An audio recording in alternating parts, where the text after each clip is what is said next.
My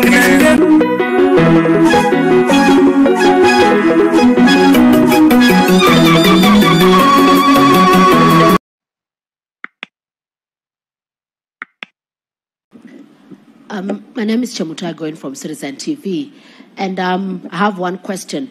There's been concern by sugarcane farmers in parts of Western and Nyanza. Some factories have closed shop, and Kenyans are actually concerned about the price of sugar because when you look at the period when you took over power, sugar was about 300 shillings, and now 2 kgs is retailing for about 510. So the concern is what is pushing the price of sugar up, and what interventions the Ministry of Agriculture and the administration is using to cushion the farmers. Thank you.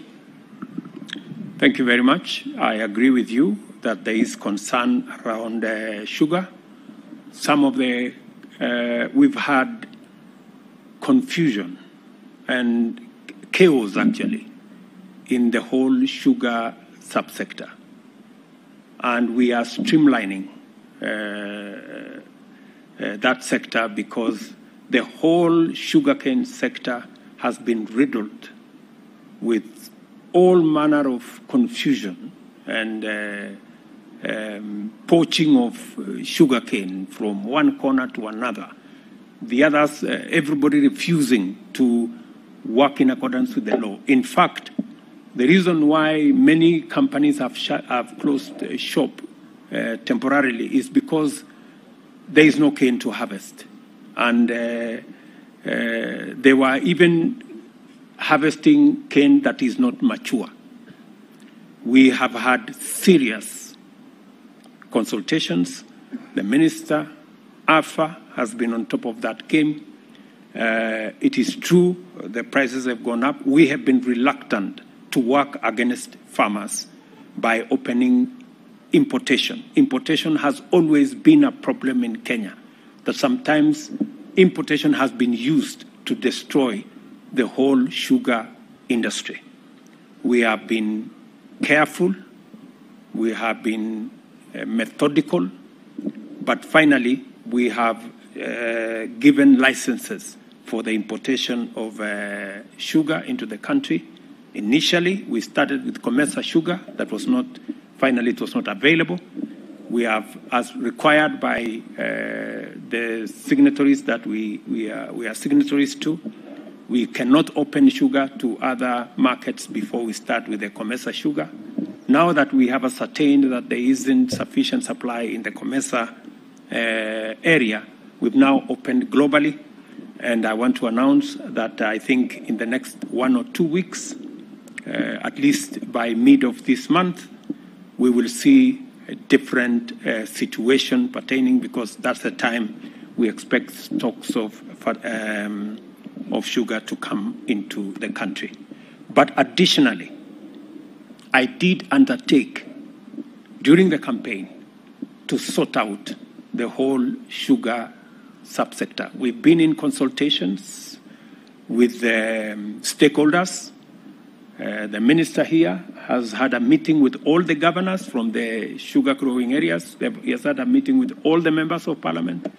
I have personally had maybe 6, 7 meetings with my economic team, with the various stakeholders. And finally, we now have a roadmap that will be discussed in cabinet next week. And I want to promise the country that we now have a comprehensive plan to sort out our sugar subsector and make sure that that area is properly aligned to serve the interest of farmers first and to serve the interest of the country, consumers, and everybody else. Thank you very much. My name is Jeff Kirui from KTN News, and my question is regarding the subsidized fertilizer is a welcome move in terms of increasing production. However, there is another key component, which is the cost of fuel. And what is the government doing about that, since the cost of fuel, specifically diesel, has been rising steadily? Thank you very much. As you are aware, our intervention in that space is what I said earlier, that we cannot go into subsidizing consumption. And the interventions we are making in making sure that we have a farmer community that is motivated to produce food. And you can see from the numbers that by reducing the cost of fertilizer, we have an additional 200,000 acres of farmland that has been brought into production. We have the uptake that is phenomenal. I just told you that in one day, we sold 34,000 bags of fertilizer, the highest this season. It tells you that the interventions we are making, the farmers are responding. We cannot obviously intervene in everything, but we intervene in the areas that we believe will give us the highest return on our intervention, and an intervention that is targeted. There is no way, for example, you can target fuel for agricultural production. It becomes a very difficult exercise to target. We can easily target fertilizer because you cannot use fertilizer to do anything else. It's only to plant. That's why it's easy. And the reason why we have taken this approach is that we want policy interventions that cannot be abused, that cannot be subjected to corruption, that cannot be diverted. And that is why we are intervening in the manner in which we are. Your Excellency, my name is Mwangi Maina from Inoro TV. My first question is, you have rightfully said that one of the challenges we face as a country is the inadequacy of land and population. But in some of the most productive counties, we have seen a craze of land subdivision. What is your government doing to ensure that we do not lose all the arable land that we are having? Secondly, concerning the coffee sector, right now... Why don't I answer you that one? Okay, it's okay, sir. Affordable housing. The reason why we have affordable housing, and you've asked a very important question, the reason why we are working on affordable housing is because we want to reverse the land fragmentation for settlement that is going on in Kenya, denying us the opportunity to use that land for agricultural and food production. Instead, it is being subdivided for settlement. Affordable housing will help us reverse that trend, consolidate land for agricultural productivity, and use the land we have for settlement by making sure that affordable housing consolidates land that is settled for housing so that we can free up land that currently is being abused through subdivision, and we can then make that land available for agricultural productivity. Finally, you can Mr. go to President, on coffee sector, currently we are not having coffee that is being sold in the Nairobi Coffee Exchange, and the government is having plans to revitalize the coffee sector. What is happening currently? We've had challenges in the coffee sector. We also, I made a commitment during the campaign that we are going to sort out this sector. We have people in that space who are chronic. And because we have to sort out that space, we've had to make some difficult decisions. Including this morning, we were having a conversation about coffee. What I want to promise the coffee farmers is that we are going to sort out this area. Imagine last year, we even made fertilizer available at 3,500 for coffee farmers. But the cartel in the coffee sector could not even allow the farmers to pick the coffee of 3,500. They were still selling fertilizer of 5,000 to farmers by force. Can you imagine that? So we are on top of it. I want to promise the coffee farmers, I know coffee farmers are not making money the way they should. Current going prices of beans is maybe 50, 60, 70 shillings. We made a commitment that we are going to have a floor price of between 100 and 120 shillings per kilo, going upwards. progressing towards 150. That is where we are going to take this. There has been a challenge of the auction. We have agreed tentatively that there will be an auction next week to make sure that the whole process does not stall. But finally, we will sort out matters around the sale of coffee. Farmers are getting a raw deal in the whole of that exercise. And 2-3 people have taken that whole sector hostage. And I want to promise our farmers that the government of Kenya is going to sort it out. Your Excellency, my name is Grace Kuria-Kanja from TV47. 2 questions. I'll go with the first. What plans does the government have to harvest water now that, like you said, we have an early warning from the weatherman?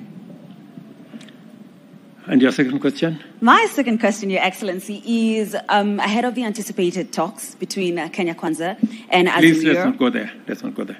So let's stick with the first question. We have a whole program. As you have seen, we have already advertised the first 33 mega dams. The analysis is going on at the moment of the various tender documents as part of our big plan on water harvesting. Our stretch is to do 100 mega dams, to do close to 1,000 micro dams, and close to 3,800 water ponds around the country. That is a program that Alice Wahome, CS Alice Wahome and her team are working on. They will be sending a brief to Cabinet in the next 1 week, and we are well on course on harvesting water because it is a major component that is going to drive our farming through irrigation, is going to drive our health through making sure that there is clean water for drinking, is also going to drive our livestock industry by making sure that we have water for livestock. So it's a very important sector. It is one of our big focus, our big tickets, and we are working on it. Thank you very much. My name is good people. My name is Gitao Wanjiko, and my question touches on Pelis or Shamba system. I would like to know how does it contribute to the food security? And on the other hand, we have felt, and some people feel that the Shamba system contribute into environmental degradation. And your government is so serious in terms of conserving the environment. How are you going to intermarry the two so that maybe we can exploit the Pelis system and as well as we contribute or we conserve the environment? Our focus at the moment is on growing 15 billion trees in Kenya.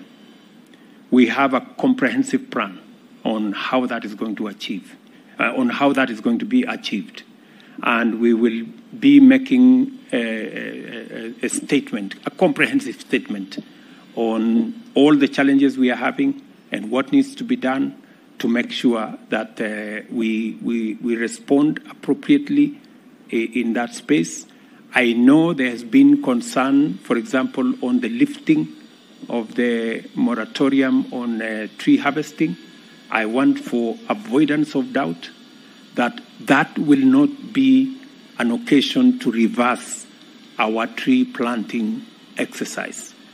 What we are doing, we are going to make sure that that exercise does not lead to what we have seen in the past. And it is the reason why this year we have hired an extra 1,500 forest officers, including wardens, to make sure that we take full charge of the exercise around our forests and to make sure that if we are harvesting trees because they are mature and they are commercial plantations, it is just that, coordinated properly, because there is value in us using some of the resources, especially in the commercial plantations, to drive our 15 billion tree growing plan.